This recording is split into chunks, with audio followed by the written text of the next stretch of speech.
When I was young, I was obsessed with magazines, and particularly fashion magazines. And I think what I zeroed in on them was all of the textures and the patterns. It was just a very natural attunement to the paper of the magazine and the, the qualities of the textiles.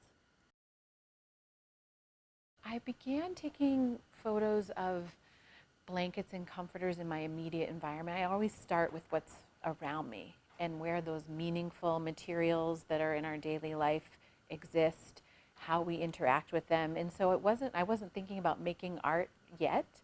I was just observing my life.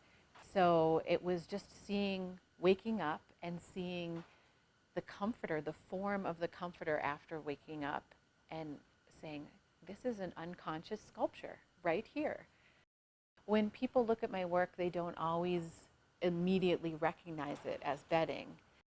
And obviously, they don't always recognize it as a photograph, especially the large photographs of blankets and comforters. They think it's a textile, and they walk up closer and they realize it's a photograph. And that tension of us being able to step back from a very familiar material and see it in a new light is a great sort of access point to these sort of unknown realms that exist in sleep. When I envision these, I kind of have a combination of, I see a very clear picture of a form or have a very clear concept.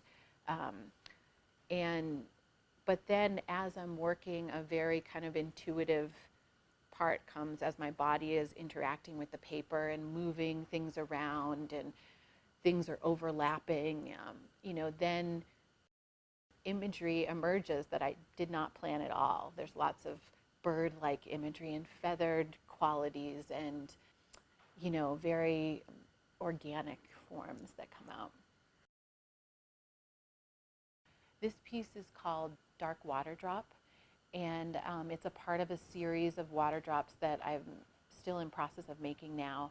So in this piece, I was thinking both about my immediate experience, my personal experience of water, but then also coming from Michigan and Detroit, the Flint water crisis had just happened, and it was a very challenging situation. But also moving to the high desert of New Mexico after living by water most of my life, I really became aware of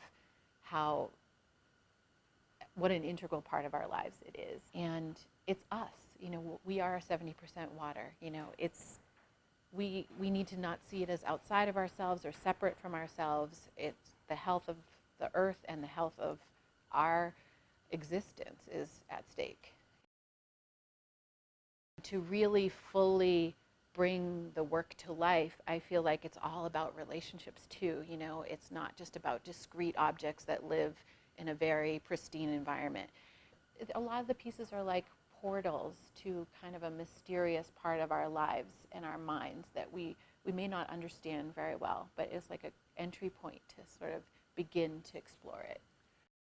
I hope when people experience the work, they are able to pause and really feel some sense of connection to something deeper, a deeper part of themselves, a deeper part of our existence.